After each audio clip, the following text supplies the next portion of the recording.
Bom dia, galera de cowboy! Está frio por aí? Acordadinhos?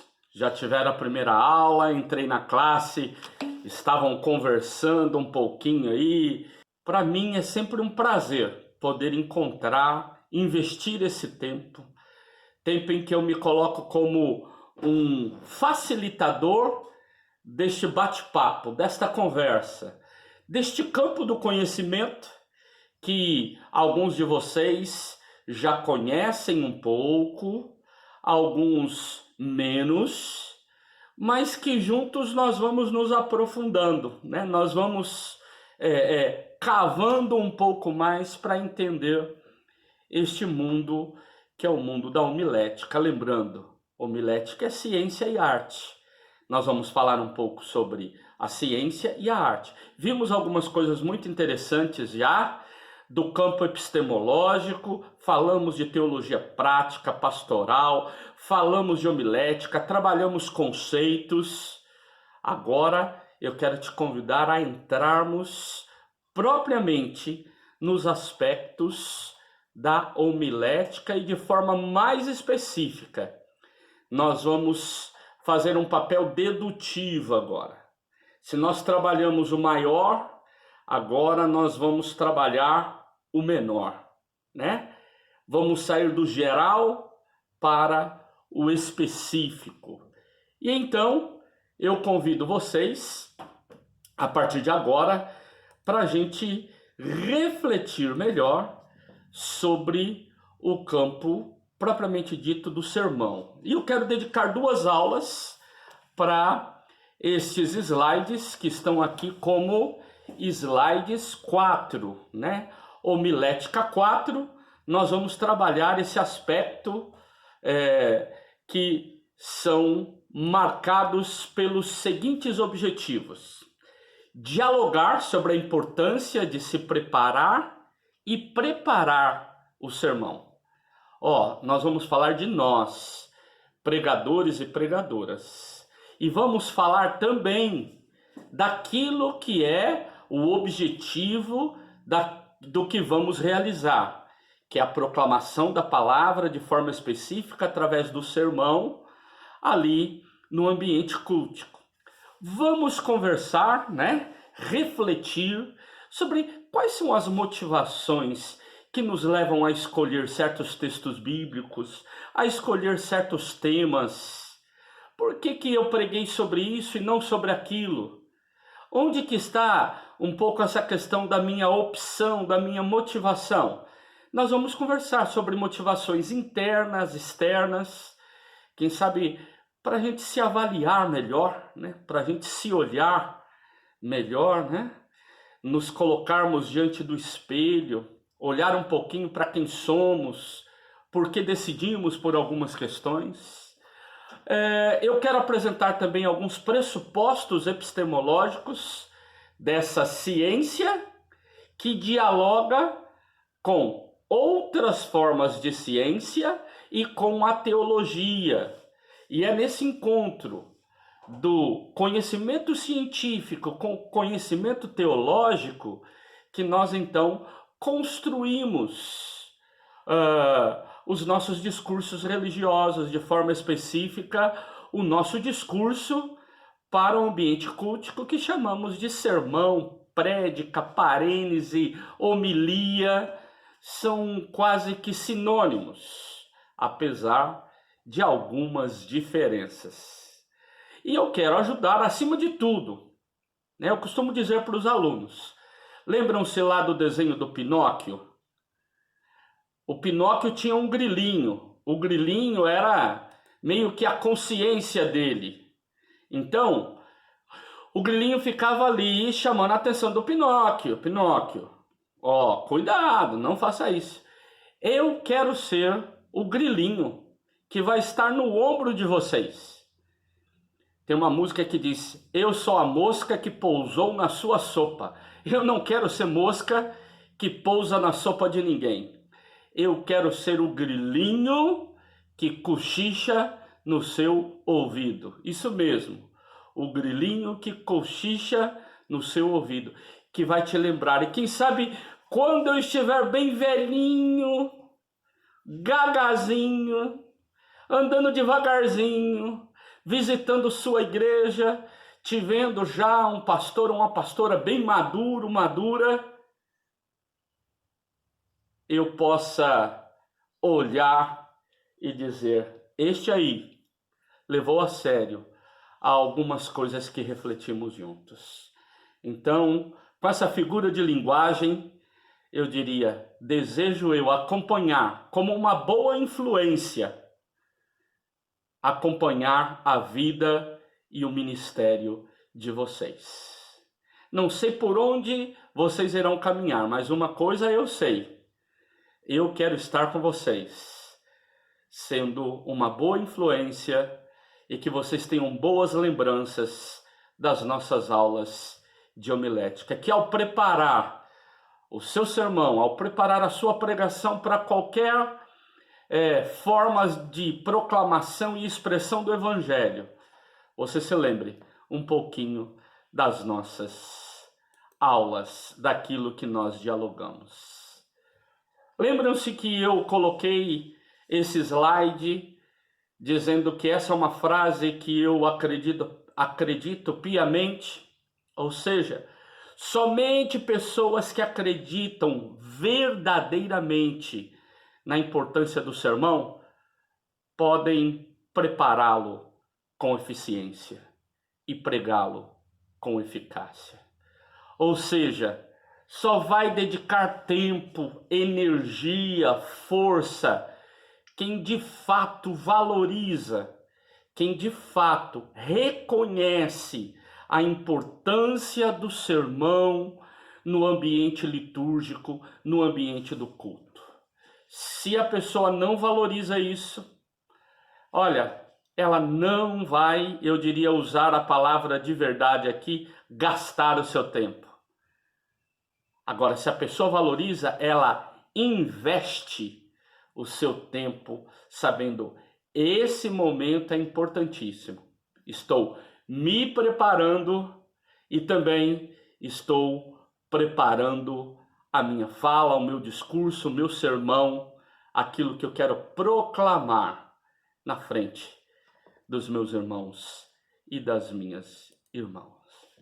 Tendo isso em mente, é importante falarmos sobre a oração. A oração, ela não tem que ser considerada na vida do cristão, e eu diria assim, na vida do pregador e da pregadora, como se fosse algo obrigatório, né? Como se fosse um interruptor. Então, agora que eu vou preparar um sermão, agora eu vou orar, né? Eu gostaria de que pensássemos um pouquinho sobre isso. Mais que momento de oração antes de preparar, nós precisamos de uma vida de oração. Por isso a oração está sempre em ordem. A oração, ela é importante antes, durante e depois de prepararmos o sermão. Antes, durante e depois de apresentarmos o nosso sermão.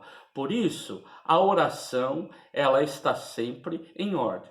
Assim como fazemos em todas as áreas da vida, a oração é importante. Ela não pode ser considerada uma poção mágica. Então você está com a vida toda complicada, aí você quer falar, nossa, eu tenho que preparar um sermão. Aí você quer orar como se fosse assim, uma inspiração mágica. Não. Oração é mais que um momento. Oração é uma vivência, um diálogo constante. Isso é muito importante que nós tenhamos em mente. De onde vêm então nossas inspirações, né?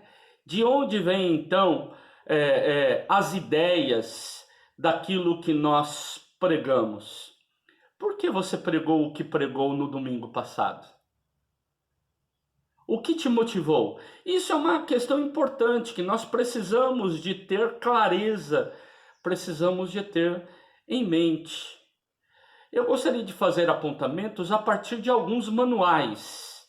Manuais de homilética, né? Manuais, como eu já disse, alguns são clássicos, outros novos clássicos e temos também contemporâneos. Ou seja, há uma gama muito grande de bibliografias que podemos sustentar essas afirmações.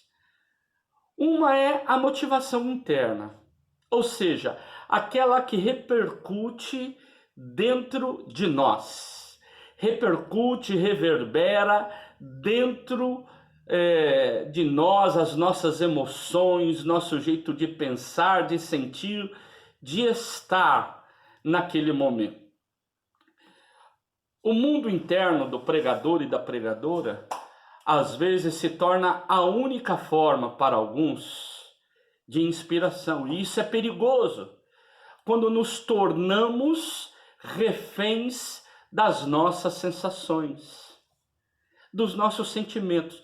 Uma das marcas do mundo pós-moderno é essa da sensação, né? O hedonismo, a busca do prazer, a busca de um sentimento que me traga prazer, que eu me sinta empoderado, feliz no que eu estou fazendo, porque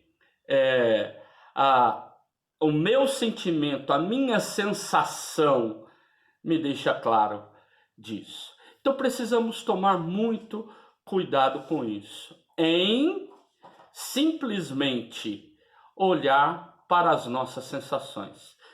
Eu gosto muito de um exemplo que eu ouvi do Ariovaldo Ramos, um pastor.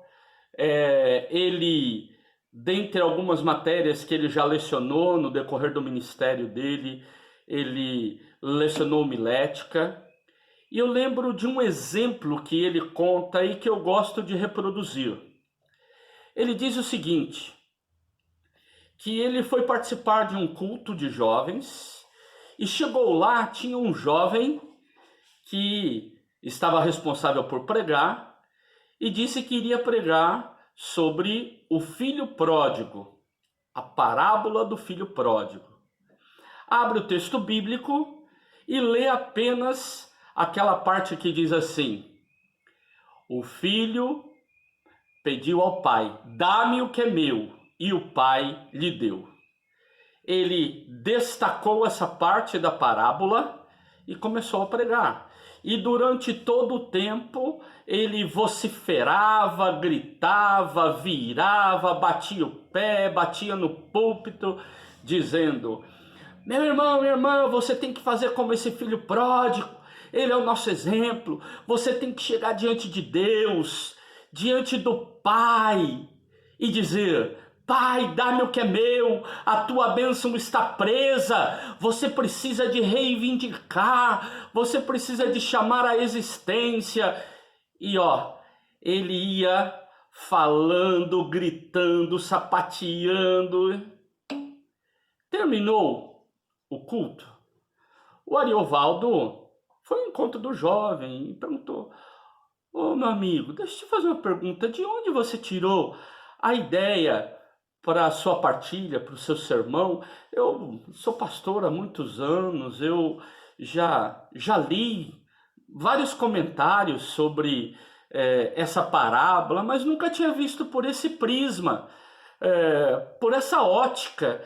Eu queria saber de você, inclusive eu gosto muito de estudar os pais da igreja, nunca vi ninguém abordando a partir daí, nem um comentário bíblico mais recente.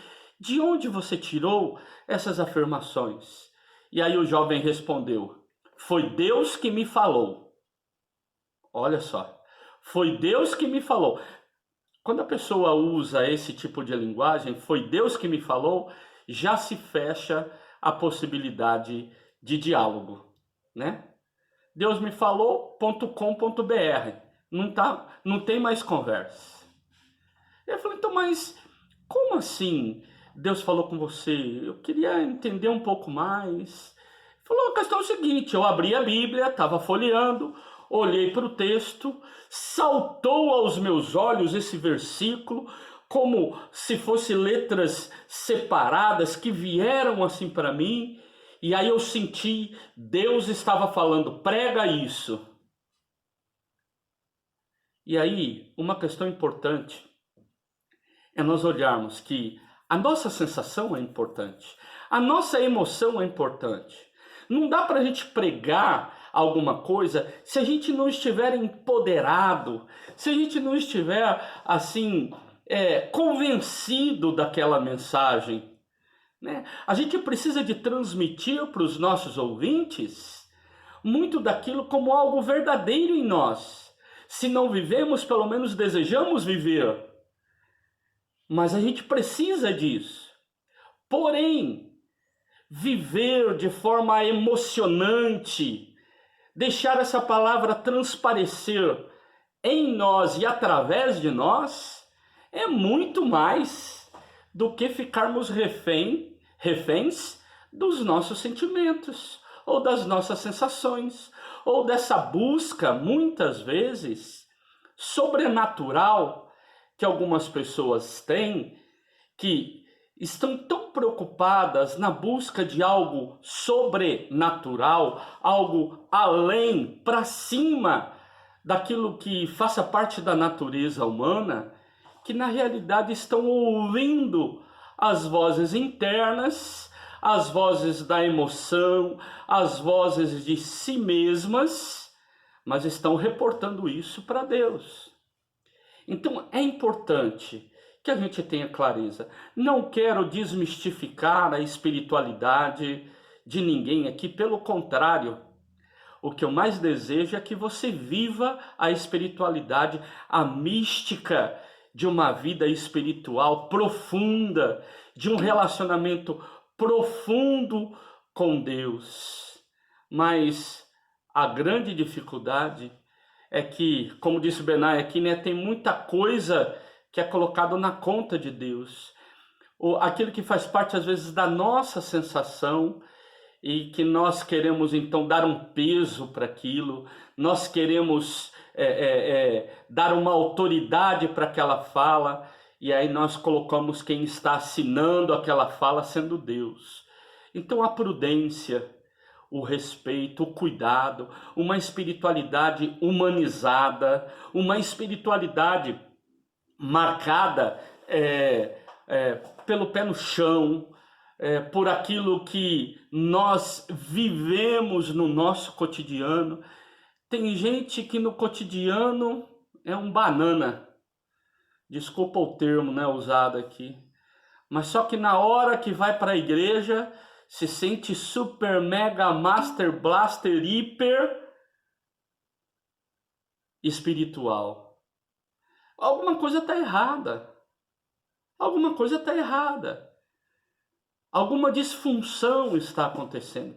Nossa espiritualidade, nossa vivência, ela precisa de ser pautada pelo equilíbrio em todos os momentos.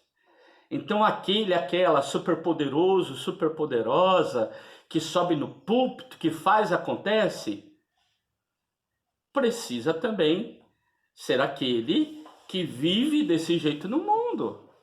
Agora, se no mundo você é normal, eu sou normal. Se você é normal, seja também normal na sua espiritualidade, no culto, na igreja, na hora da pregação. É muito ruim quando vemos pregadores e pregadoras que são reféns dos seus humores. Então, no dia que ele está para cima, é aquele sermão para cima. No dia que ele ou ela está para baixo, o sermão é para baixo. Se acontece alguma decepção, ali vai, manda ver. Professor, igual o pastor que agrediu a esposa e depois, com a maior cara de pau, disse aquelas palavras de saudação cristã. Então, vamos imaginar, ali é um exemplo de questões assim muito, eu diria assim, muito clara, de segundos, né? Você acaba de fazer uma maldade e trabalha. Então, quer dizer, isso é quase que uma esquizofrenia. Será que a gente poderia falar uma espiritualidade esquizofrênica? Uau! Mas parece um pouco isso, né? Um faz de conta. Como se houvesse lá um comando mesmo. Que você, tô no espírito, não tô no espírito. Tô na carne, não tô na carne. E de repente, a gente quer viver uma coisa de aparência. Aparecido, nós que caminhamos um pouquinho mais, que já caminham um pouquinho mais, lembra-se de um produto que tinha um bordão que era assim: parece, mas não é. O nome desse produto era, vamos ver quem lembra, Denorex. Denorex. É remédio? Não, não é remédio. É shampoo? Não é shampoo. Ele parece, mas não é. Tem muito crente Denorex, tem muito cristão pregador Denorex. Parece, mas não é. É o faz de conta, né? É manter uma máscara, é manter um personagem. Pessoas que mantêm personagem para agradar a plateia. Então isso é muito perigoso. É importante que nós tenhamos clareza. Nossa vida emocional, a gente não deixa ela de lado. A gente vive ela com intensidade. E isso é bom. Claro, dentro dos padrões de equilíbrio de um ser humano, há momentos que a gente precisa de cuidado. Há momentos que a gente precisa de uma psicoterapia, a gente precisa de um psiquiatra, a gente precisa de um aconselhamento pastoral, a gente precisa de um momento de oração, a gente precisa de sair de férias. Há momentos que a gente precisa de algo para interferir. Estou participando do grupo de pesquisa em aconselhamento pastoral. Nós agora estamos estudando esse texto aqui, ó. Sociedade do Cansaço, né? Esse texto. Gente, muito interessante, não havia estudado a partir desse prisma, mas o autor faz algumas considerações a partir da biologia e tratando como nós nos estruturamos como sociedade. Ele diz que, assim como nós vivemos momentos na biologia em que a gente se preocupava com anticorpos, ou seja, a gente procurava por uma imunologia, a gente queria fazer um remédio que nos ajudasse a vencer a doença, inclusive injetamos através de vacinas parte desse vírus ou dessa doença para que o nosso corpo se acostume e possa vencer e brigar. Então, por ter um inimigo, eu tenho que sempre estar ali em luta, me fortalecendo para vencê-lo. Ele vai dizer que hoje, no mundo pós-moderno, nós vivemos algo diferente. Hoje, nós não somos preparados para vencer o outro que pensa diferente de nós. Nesse mundo globalizado, claro que eu estou aqui resumindo de forma muito simples e rápida, só para você ter ideia, de que nesse mundo pós-moderno, globalizado, não se tem mais a ideia do diferente, daquele que me traz desconforto. E que nós mesmos somos os causadores dos nossos desconfortos. E aí ele vai dizer que nessa sociedade do cansaço, o que acontece realmente é que nós nos cobramos demais.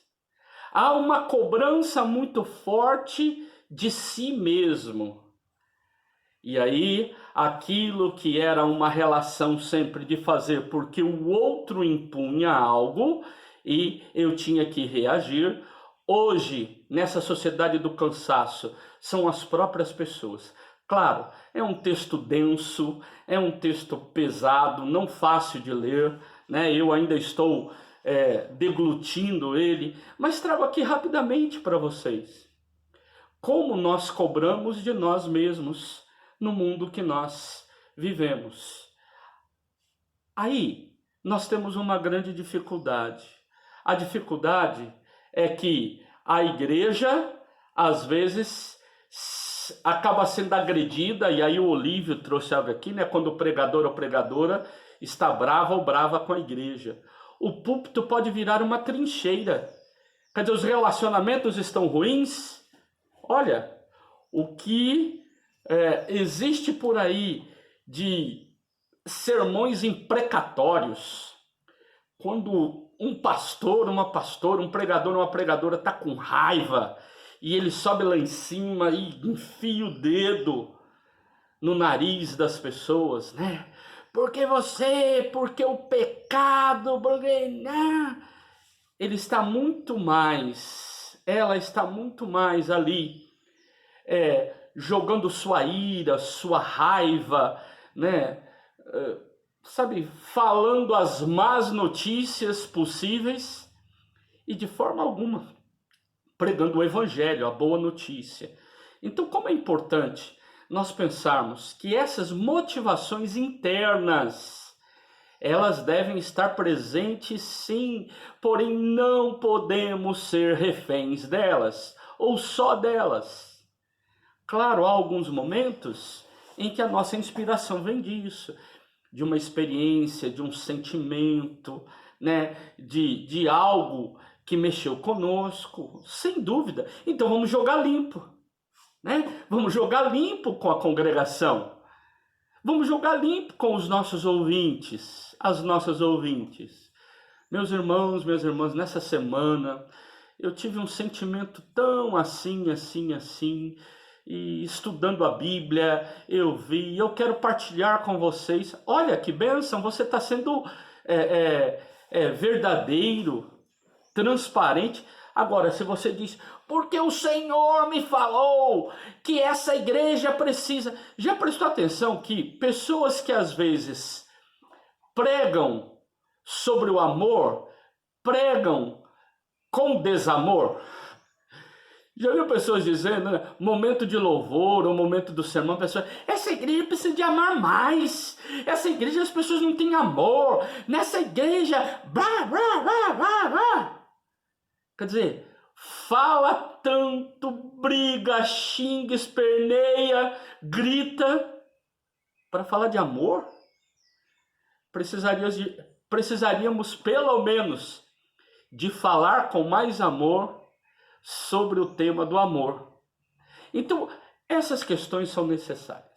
Quero avançar mais um pouquinho e dizer, há outras possibilidades de inspiração, de motivação para os nossos sermões. Dentre elas, é estarmos atentos àquilo que está acontecendo à nossa volta. Aqui, aqueles que serão pastores e pastoras, aqueles que já são pastores e pastoras, vai uma dica, né? De alguém que já caminhou um pouquinho no ministério pastoral, né? Já investiu boa parte da sua energia, do seu ministério na vida da igreja local. Olha, um pastor, uma pastora que sejam visitadores, que converse com os membros da igreja, sempre terá novidade para pregar. Porque é necessário ouvir os dramas das pessoas.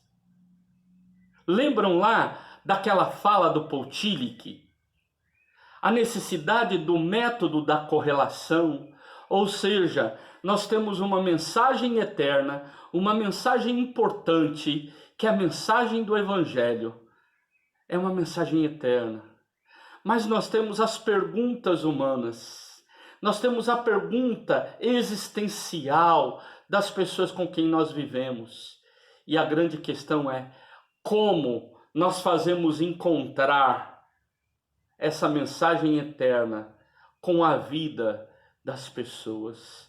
Por isso, assim como um teólogo precisa de trazer a mensagem para a sua geração, para os seus contemporâneos, o pregador, a pregadora, como um teólogo, precisa também de levar em consideração quais são as perguntas, quais são os dramas das pessoas. Então, existem dramas que as pessoas estão vivendo no seu trabalho, na escola, na família, na vizinhança.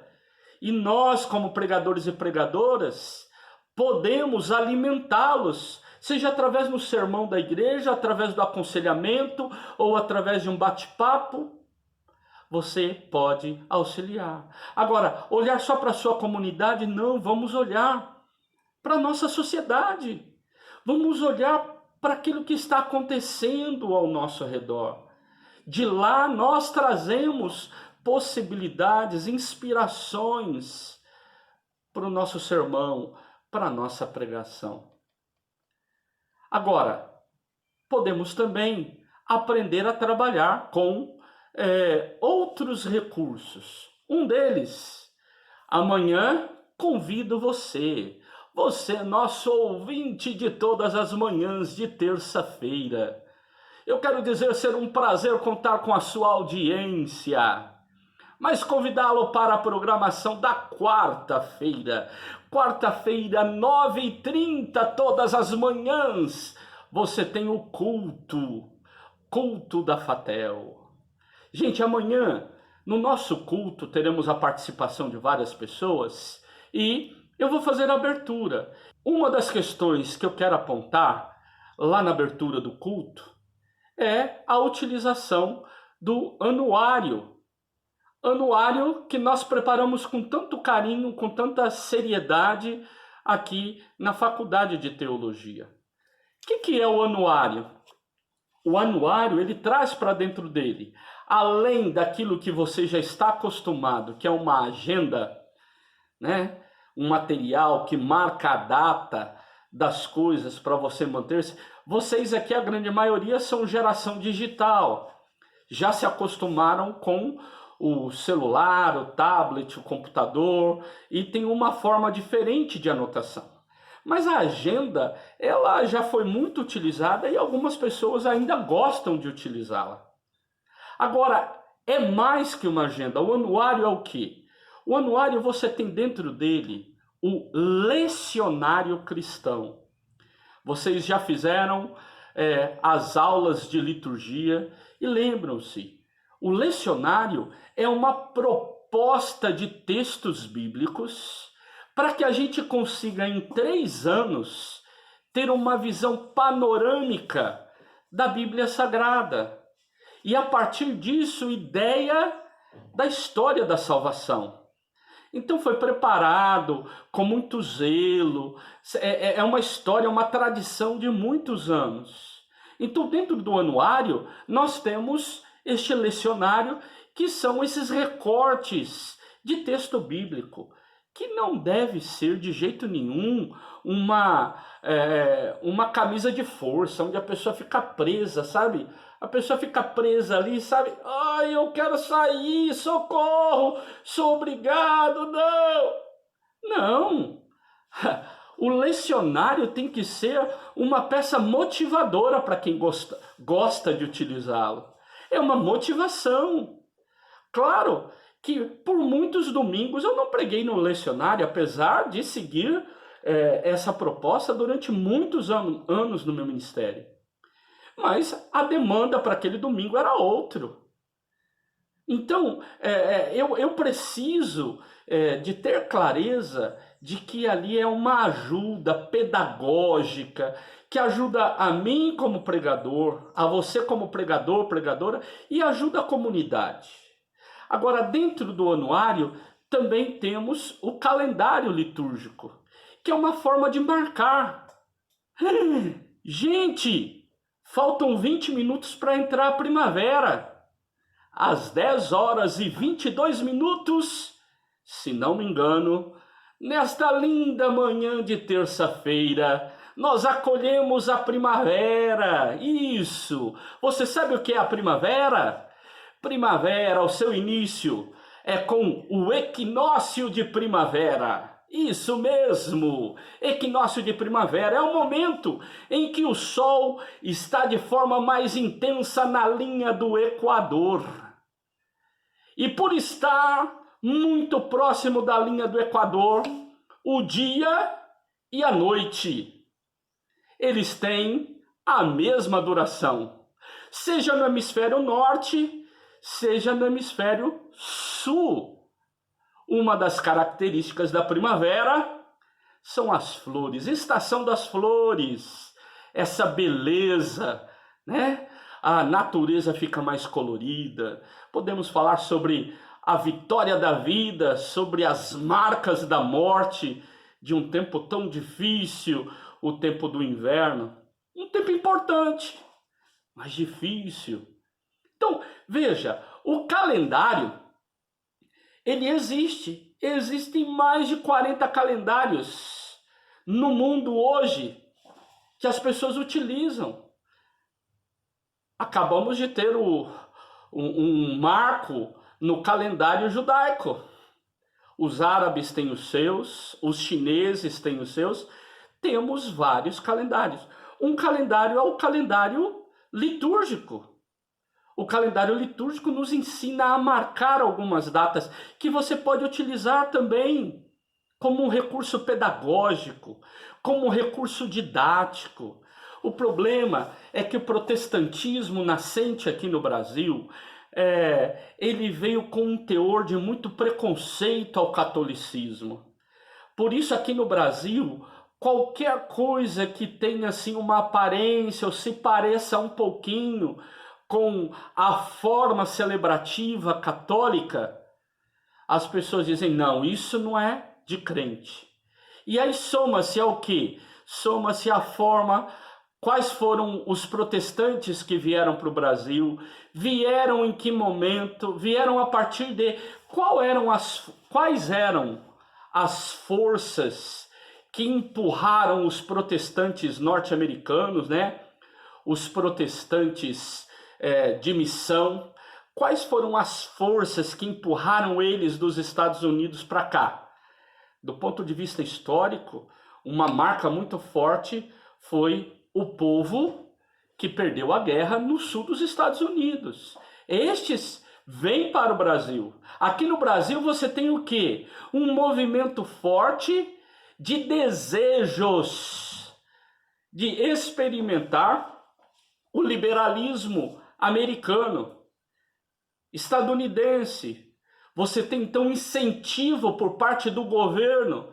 Prudente de Moraes, ele abre espaço para que estrangeiros e principalmente norte-americanos venham para cá, para se constituírem, para plantarem.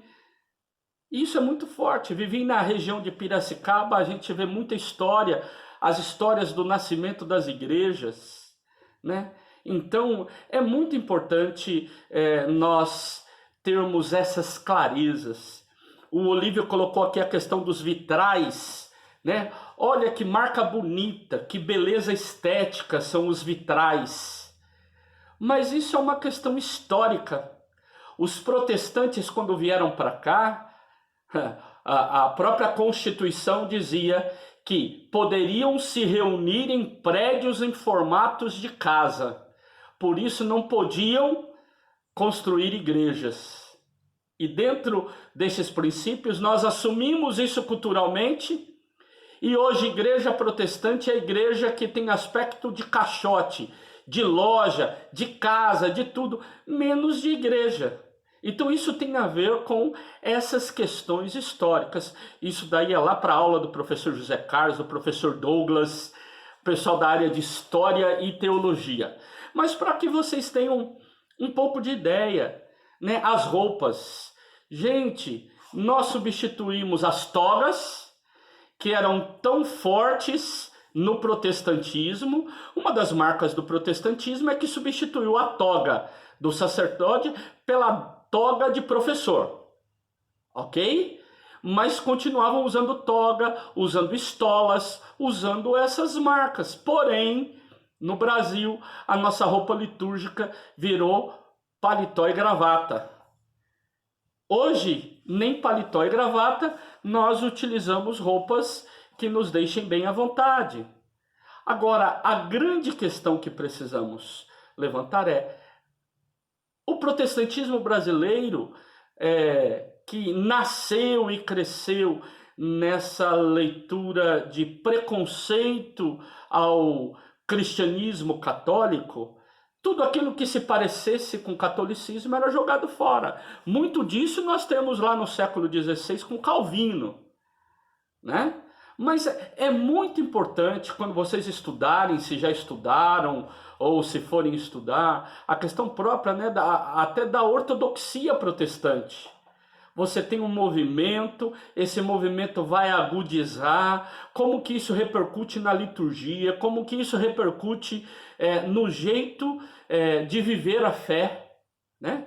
Mas vamos deixar de lado. O que eu quero trabalhar aqui há possibilidades. O lecionário não é coisa de católico, não é coisa de cristão.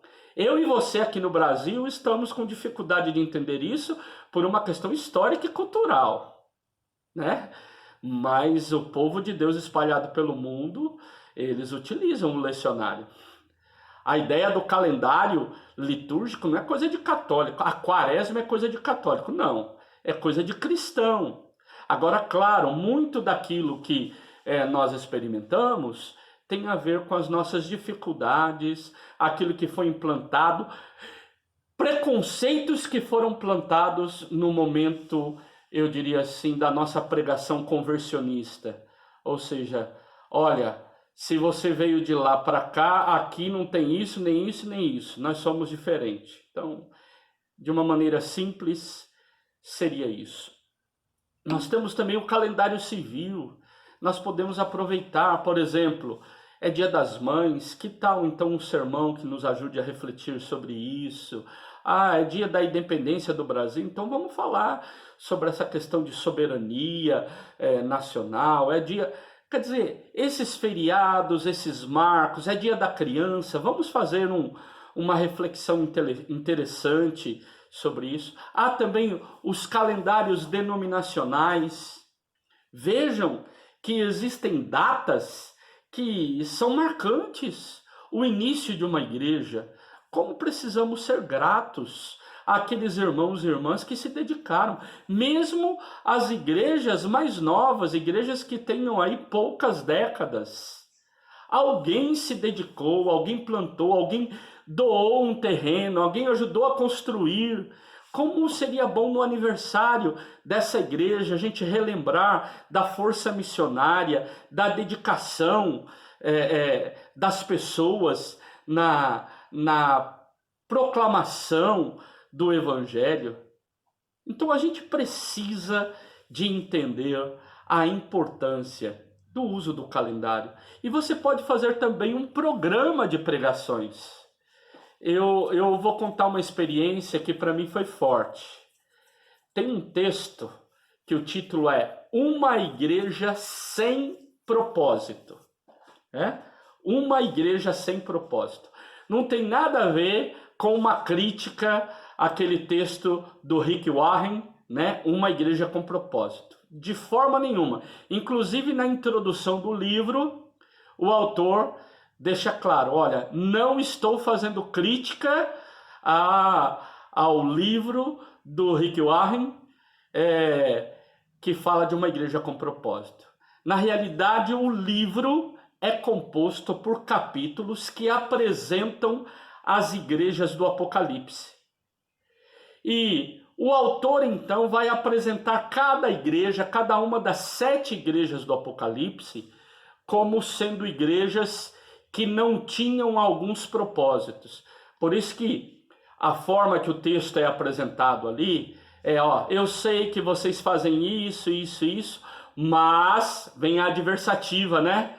Mas, porém, contudo, vocês não estão fazendo isso, isso, isso e isso. E aí, então, ele vai trabalhando a igreja de Esmirna, a igreja de Laodiceia, e vai trabalhando as igrejas. O que eu fiz? Baseado nesse texto, em outras pesquisas, eu fiz uma série de pregações nessas igrejas do Apocalipse, e por 8 domingos eu preguei sobre isso. O primeiro domingo foi uma introdução, dizendo para a igreja, meus irmãos, nos próximos domingos eu quero pregar sobre cada igreja do Apocalipse, trazendo aqui para nossa reflexão o que às vezes nós deixamos de fazer, achamos que somos especiais, que fazemos muita coisa e acabamos nos esquecendo de fazer coisas importantes. fiz a introdução, o livro de Apocalipse, o que seria. E cada sermão tem começo, meio e fim, gente. Começo, meio e fim. Tem o próprio apelo daquele dia, né? Então, durante esses 8 domingos, 2 meses, a série de pregações foi essa. Igrejas sem propósito. Com a ideia de chamar a igreja para um compromisso, a termos propósitos claros na nossa ação no mundo, nossa ação com a família, no trabalho, através da própria igreja. Então, você viver um ministério pastoral que você tem clareza do que você quer pedagogicamente, espiritualmente pregar, falar para as pessoas, nos ajuda a fugirmos de sermos reféns dos nossos sentimentos. Quer ver só? Vou perguntar, quem já é pregadora há algum tempo, sabe do que eu estou falando. Às vezes, nós ficamos tão apavorados que a gente pega a Bíblia e começa a folhear aqui do Gênesis. E vai indo, e vai indo, e vai indo, e vai indo. Chega no Apocalipse e não achamos nada. A gente vira a Bíblia e começa tudo de novo. A gente fica apavorado para saber o que a gente vai pregar. A gente fica angustiado. Não precisamos ficar reféns dos nossos sentimentos ou de uma inspiração sobrenatural. Quando ela vem, que seja natural, né? Quando ela vem, que seja bem-vinda, né? Olha, eu estava conversando com uma pessoa, senti isso, Deus... Ontem um aluno contou a seguinte experiência, o Júlio, que faz parte lá, o Júlio César faz parte lá da equipe de liturgia. Ele disse que ele estava na feira, na barraquinha do pastel, e ele ia pregar naquela semana, e de repente, 2 mulheres começaram a conversar, e uma estava tremendamente feliz, porque tinha ganhado uma Bíblia nova. E a conversa, a empolgação daquela mulher, a alegria dela de ter uma Bíblia agora, uma Bíblia nova, ela vai ler, vai fazer, trouxe para ele uma inspiração, uma ideia. Ele falou, olha, eu quero compartilhar com a igreja sobre isso. Eu quero compartilhar com a igreja sobre essa alegria de ir ao texto bíblico, de deixar o texto bíblico renovar a nossa vida, a busca desse primeiro amor por algumas coisas importantes. Então, quando nós estamos atentos, algumas coisas podem nos ajudar.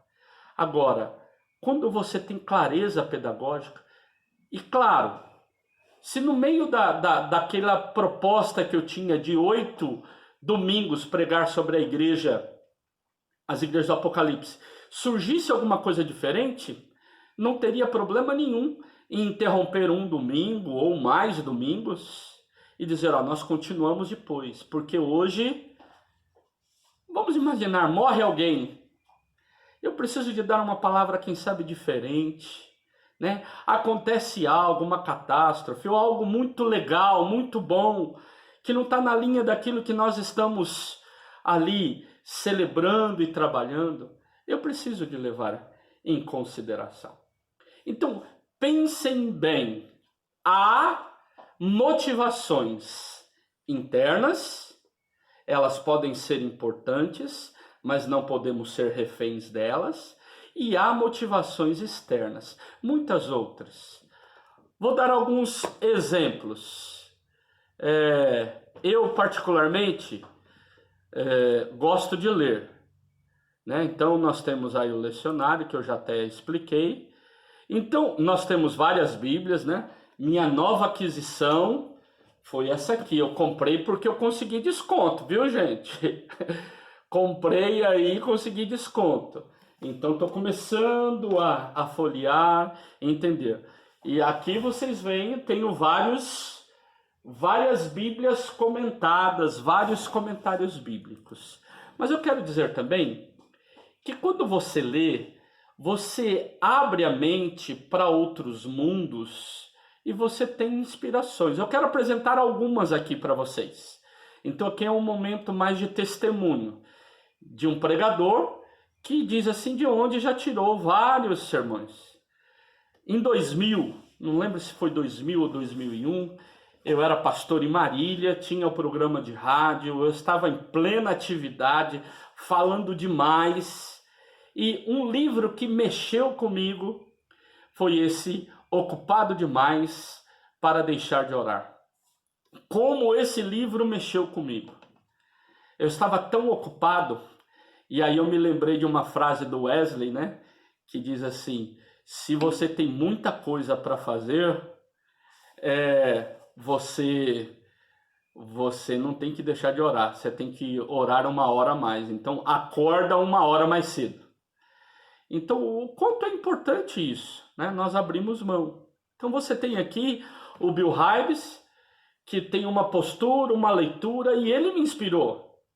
Aqui eu tenho também o Max Lucado, não sei quantos já leram esse livro, Gente como a Gente.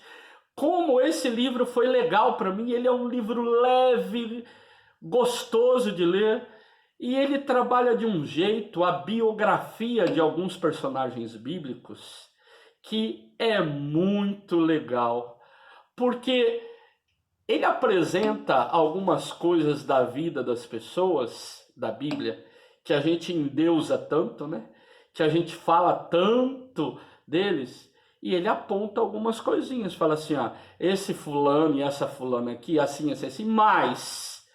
Então, quer dizer, numa linguagem, humaniza algumas pessoas que nós endeusamos.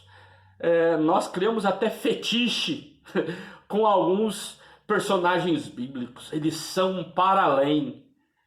Não, eles são humanos. Muitos acertos e também erros. Então, humaniza. Outro livro foi o Philip Yancey. Ele é jornalista, ele não é teólogo. O jeito dele escrever é muito gostoso de ler, né? Então, quando eu li esse livro aqui, a Bíblia que Jesus lia, principalmente quando ele fala do Jó, gente, como aquilo ali descortinou. E aí você vai entender a ideia descortinou, porque ele conta a história do Jó como se fosse atos de teatro. Ele diz, aquele primeiro momento em que o diabo, né, Satanás, vai na presença de Deus e ele sai, ali você fecha o primeiro ato, o segundo ato não tem nada a ver com aquilo. Quem está no segundo ato não tem ideia de nada que aconteceu. Eu e você, quando nós lemos o texto numa forma narrativa, nós temos uma leitura, né? Às vezes ficamos até bravos com o Jó, né? Mas será que o Jó não está vendo que é Deus que está... Você sabe porque você leu. Porque se fosse ao contrário o livro, o final sobre essa negociação entre Deus e o diabo aí viesse lá no último capítulo e você não soubesse de nada, você estaria do lado do Jó e não do lado dos amigos dele. Então é muito importante que você tenha leitura. Então eu apresentei alguns livros aqui que são de caráter muito devocional. Ler livros devocionais é importante. Teologia sistemática, teologia graúda, leiam mesmo. Vocês são teólogos, têm que saber, é importante. Isso vai alimentar, dar robustez em algumas questões, mas você não pode achar que alguns livros mais devocionais não sejam importantes. Eu incentivaria. São importantes, sim. Literatura geral, né? O Dom Quixote, quando eu li, gente, como ele mexeu comigo. E me inspirou a um sermão a história do Dom Quixote. Às vezes nós temos alguns crentes, e eu quero mostrar aqui que há possibilidades de interpretações, né? Mas aqui eu quis demonstrar no Dom Quixote, um pouco com um certo preconceito, ao fato dele viver o mundo dos romances de cavalaria. E ele perdeu o contato com o mundo real. Dom Quixote, então, ele vive o mundo das novelas de cavalaria e não consegue de forma alguma entender o mundo real. Tem hora que tem crente que é desse jeito, vive o mundo da Bíblia, sabe, como se vivesse a época do Abraão. Mas nós não estamos na época do Abraão. A pergunta é: o que de lições dessa época nós trazemos? O que essas tradições dos pais, né, lá dos patriarcas, podem nos alimentar hoje, no século 21? Então tem gente que vai para o mundo da Bíblia, vive no mundo da Bíblia e não consegue se conectar com o mundo real. E claro, Dom Quixote tem lá o Sancho Panza, que é aquele que traz ele para a realidade. O Dom Quixote fala, são os dragões. O Sancho Panza fala, não, isso daí são moinhos de vento. E a gente precisa muitas vezes de Sanchos Panzas na vida da igreja, trazer a gente para a realidade da missão. Então veja, um livro de literatura que pode nos inspirar. O Paul Tillich aqui, que eu trouxe para vocês e que já me ajudou em sermões, principalmente quando eu fui falar que a nossa mensagem precisa de ser resposta às perguntas das pessoas. Por isso a nossa missão não é, estou preocupado de falar, falta só o Sancho Benai, a pança já está pronta. Então, olha que interessante, a gente tem esse aspecto. A nossa missão é uma missão para, e aí, comunicar o evangelho. Adianta falar, não, porque eu prego a verdade, porque quer dizer, uma verdade que não comunica a graça? Que verdade é essa? Outro livro aqui, literatura agora russa, né? O Dostoiévski. Eu fui presidente do conselho diretor aqui da FATEL muitos anos. E eu vinha participar de muitas atividades aqui. E quando a professora Luana, ela apresentou aqui numa aula magna a sua tese de doutorado, eu me deparei com uma leitura diferente, que é a leitura do Dostoiévski, ou seja, uma leitura da literatura e do evangelho. Gente, eu fiquei encantado. Fui lá e comprei. E hoje eu tenho vários, não sei se dá para ver aqui, se vocês conseguem ver aqui, ó, esses aqui, acho que esses aqui, ó, são todos Dostoiévski.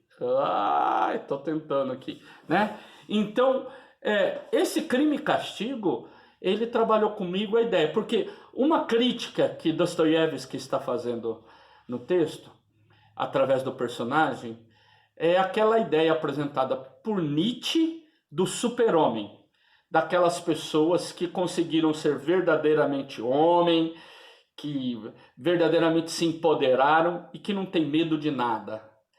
E esse personagem,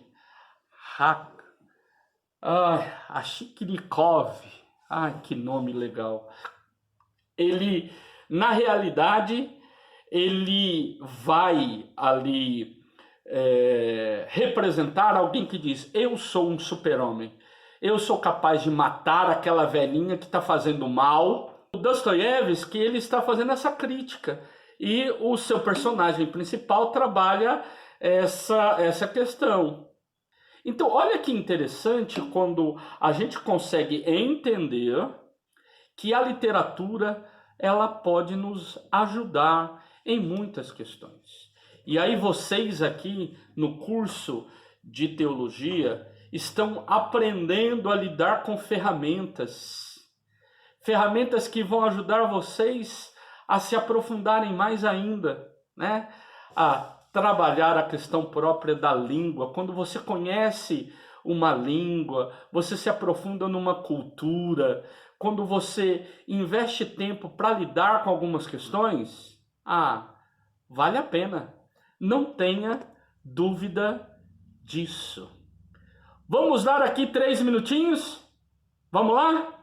3 minutinhos para você respirar. E daqui a pouquinho nós voltamos após os comerciais. Ó.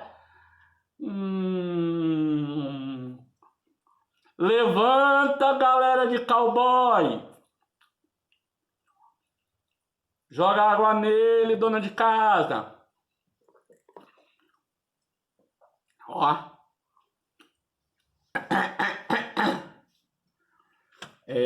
Não queria falar não, gente bonita. O trem mais bom que tem. Vamos lá então, voltando. Já comi meu pão com ovo. Isso é bom demais. Ontem eu comi pão com ovo, Fran. Ontem eu tinha atividade cedinho, acordei cedinho, fiz um ovo. 2 ovos, né? Que um só. E olha, é bom demais. Gente, voltando então. Nós vimos formas de nos inspirarmos, né? Nós podemos também olhar para N outras possibilidades, que eu gostaria aqui de passar rapidamente, até para a gente dialogar um pouquinho. Eu acho que vale a pena a gente compartilhar um pouquinho sobre as nossas experiências. Minha mãe está aqui, deixa eu ver aqui. Minha mãe está aqui ouvindo a aula e está mandando um abraço, professor. Liliane, meu carinho por você, pastor Samir, Débora e Ivan. Família que me abençoaram demais na minha adolescência, início de juventude. Um beijo para todos vocês. Agora é recadinho do coração. Quero mandar um beijo para o meu pai, para minha mãe, para mim. Mas que gostoso quando nós temos tempo para investir na vida de pessoas. Essa família investiu na minha vida.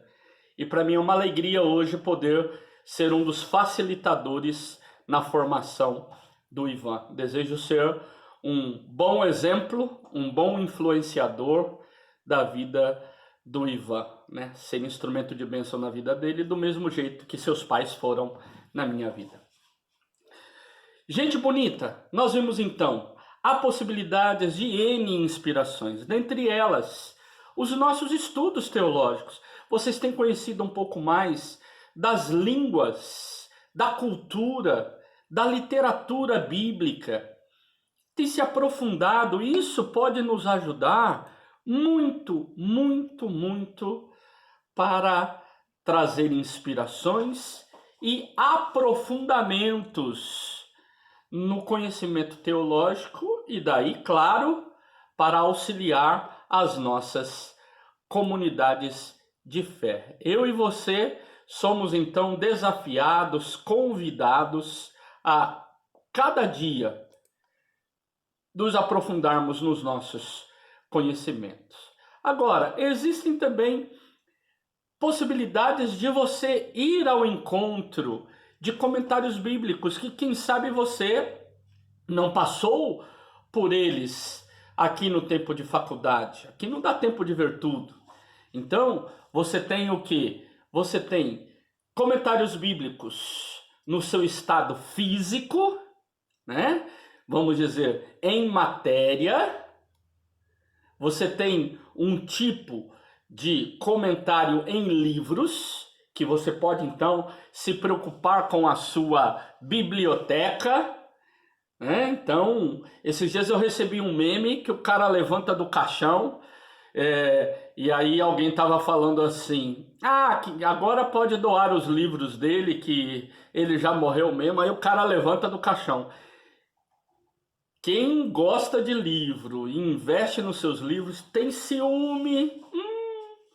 Então é muito importante que você tenha clareza. Existem muitos livros. Ah lá, Albenay agora ele até levantou das covas dos leões. Então pensem só. Agora, hoje nós temos muito material em bits virtuais. Você digita e você tem oportunidade de e-books, de audiobooks, e é importante que você invista na sua biblioteca virtual também. Então pense nisso, invista na sua biblioteca virtual. Porque o grande problema hoje é que as pessoas acabam se tornando escravas do Google, né? Aprenderam a dar googadas. Ele fala, tô precisando de pregar sobre isso, deixa eu ver aqui, e dá uma googada, e na realidade, muitas vezes quando se procura uma definição, o texto ou a página que vai abrir é da Wikipedia, e a pessoa então tira dali ideias. Gente, o texto tem que ser bíblico, a ideia tem que ser teológica.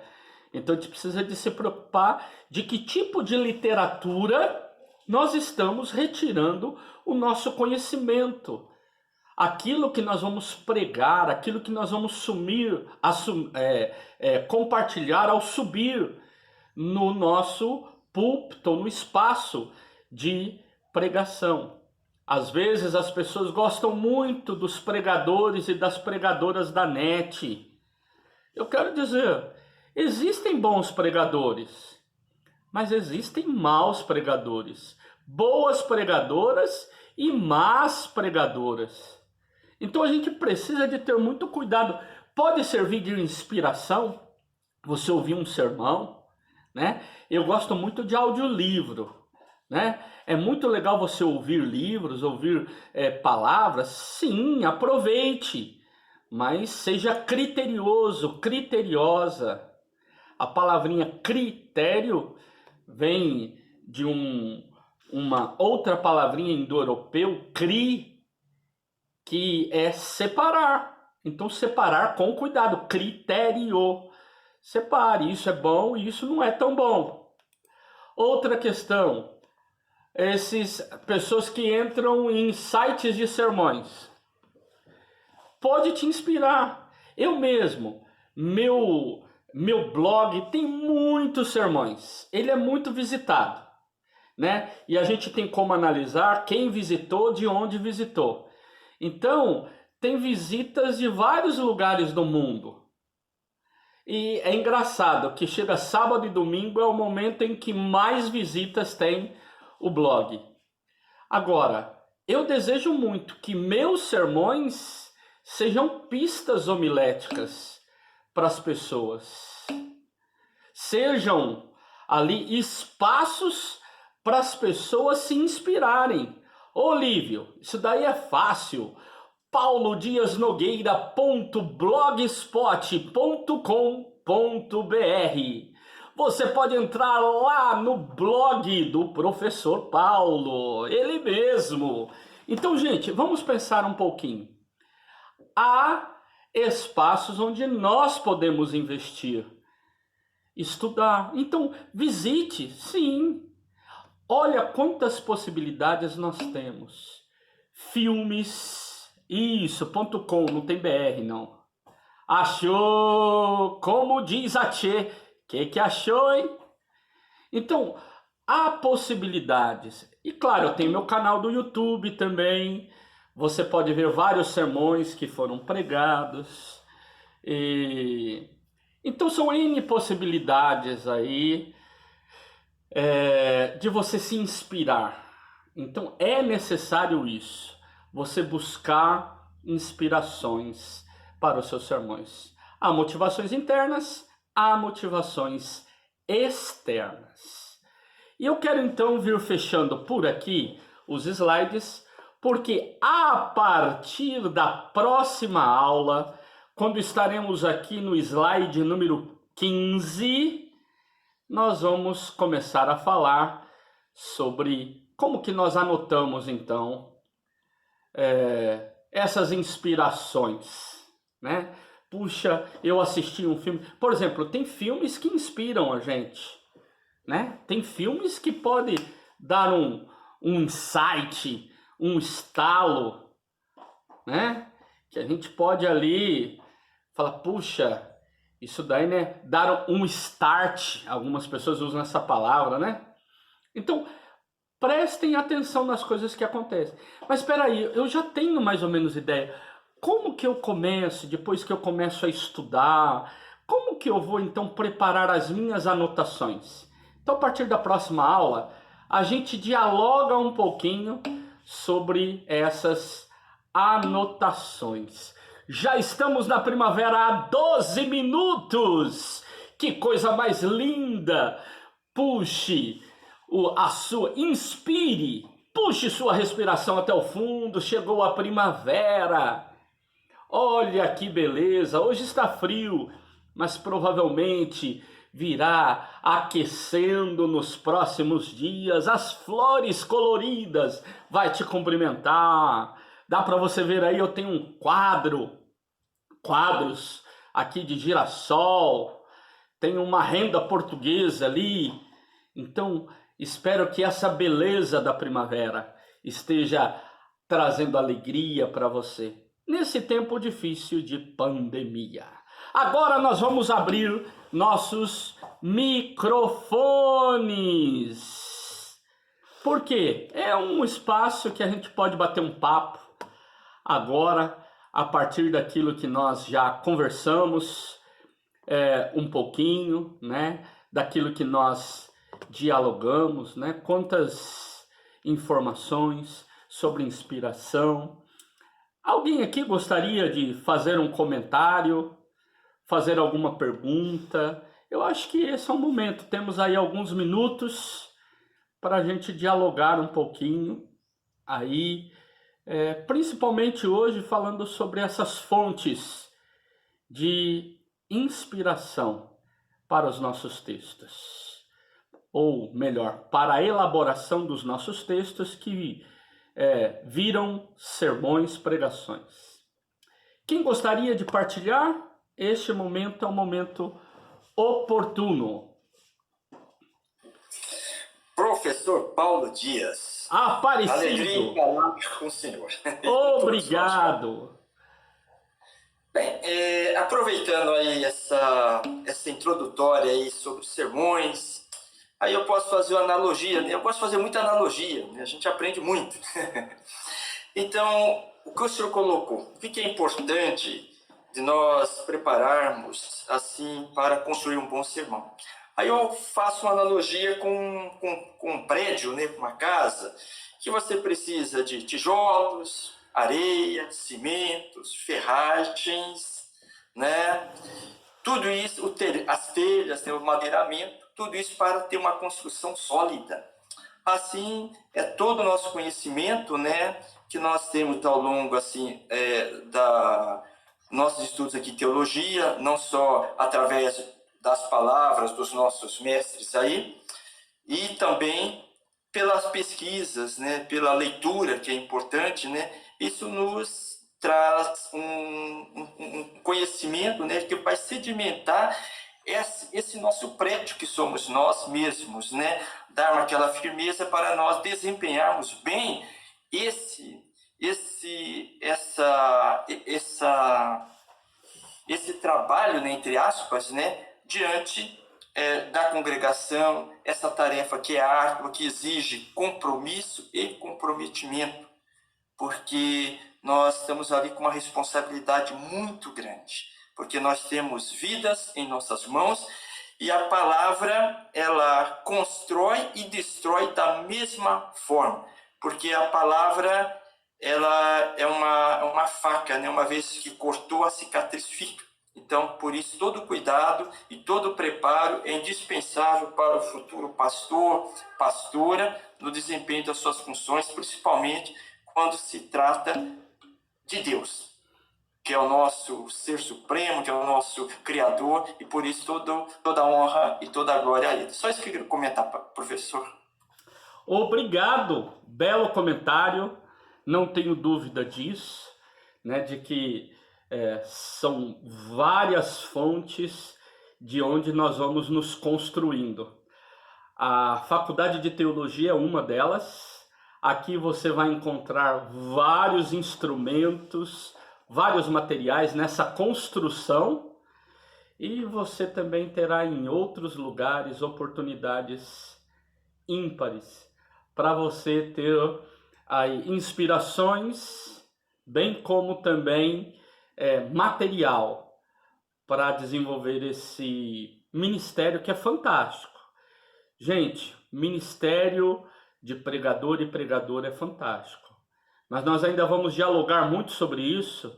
Sermão não é palestra. Sermão não é uma aula. Sermão não é uma outra forma de comunicação qualquer.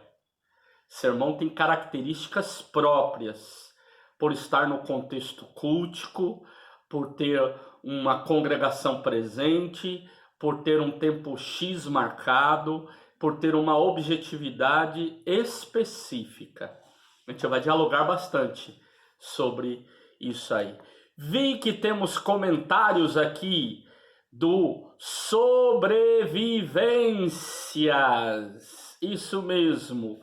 Você pode entrar lá. Esse grupo aí fez uma série de podcasts falando sobre a vida na Fatel, falando sobre experiências, não só deles, mas também ouvindo experiências de pessoas que vieram antes.